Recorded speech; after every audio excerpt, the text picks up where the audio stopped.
नमस्कार साथियों, मंदिरों की यात्रा के इस प्रक्रम में इस उपक्रम पर हम पहुंचे हैं बाराबंकी के अटवा धाम पर। और मंदिरों की दर्शनों की इस यात्रा में जैसा कि हमने आपको विभिन्न यानी सतनामी परंपरा के जो संतगण हैं उनकी समाधि स्थलों का अवलोकन कराया। और अवलोकन के इस क्रम में सबसे पहले हम यहाँ पर आते हैं तो देख पा रहे हैं कि एक अत्यंत प्राचीन कूप का निर्माण भी यहाँ अटवा धाम पर हुआ है। जैसा कि देख पा रहे हैं, जब हमारे यहाँ पेयजलों के संसाधनों की, हैंडपंप की और विभिन्न प्रकार के संसाधनों की व्यवस्था नहीं थी तो हमारी परंपरा में किस प्रकार से जल स्रोतों को सुरक्षित रखा जाता था, जल स्रोतों को किस प्रकार संरक्षित किया जा सके, उसका एक उदाहरण जैसा कि अटवा धाम में आपको देखने को मिलता है। और मंदिरों की दर्शनों की इस प्रक्रिया में हम आगे जब पढ़ेंगे तो सबसे पहले आगे जब वहां पर जाएंगे तो एक मंदिर और बचा है, उसके बाद हम अटवा धाम के मुख्य मंदिर का आप लोगों को अवलोकन कराएंगे और यहाँ पर उपस्थित जो संतगण हैं उनसे एक सार्थक परिचर्चा करेंगे, उनके दृष्टिगत माध्यम में यानी बात करेंगे हम, जैसा कि देख पा रहे हैं उनसे सार्थक परिचर्चा करेंगे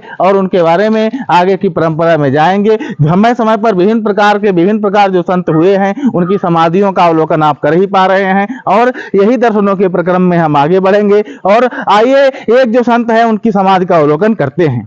यह समाज जो है जैसा कि हम देख पा रहे हैं, ओम श्री सत्यनाम समर्थ श्री साहेब बदलीदास जी महाराज जी की यह समाधि, जिसका अवलोकन आप लोग कर रहे हैं। और इस समाधि के अवलोकन के क्रम में जब हम आगे आएंगे तो हम देख पा रहे हैं जैसे कि हम यहाँ पर जैसे देख पा रहे हैं अटवा धाम में यानी समाधि का अवलोकन जैसा कि हम कर पा रहे हैं। यह महाराज जी बदलीदास जी महाराज जी जो हैं उनकी समाधि, इसका अवलोकन आप लोग कर रहे हैं। मालाओं के द्वारा विभिन्न प्रकार के मोर पंखों को सुसज्जित किया गया है। यहाँ पर मैं महाराज जी को नमन करता हूं और यह आशा करता हूं कि वे अपनी कृपा दृष्टि हम सभी के लोग पर बनाए रखेंगे और हमारे आगे की परंपरा में हमको ऊर्जा देंगे और हमारी मनोकामनाओं को पूर्ण करेंगे। आप लोगों का भी मंदिरों की यात्रा के इस प्रक्रम में हमारा साथ देने के लिए, हमारे साथ बने रहने के लिए बहुत बहुत आभार।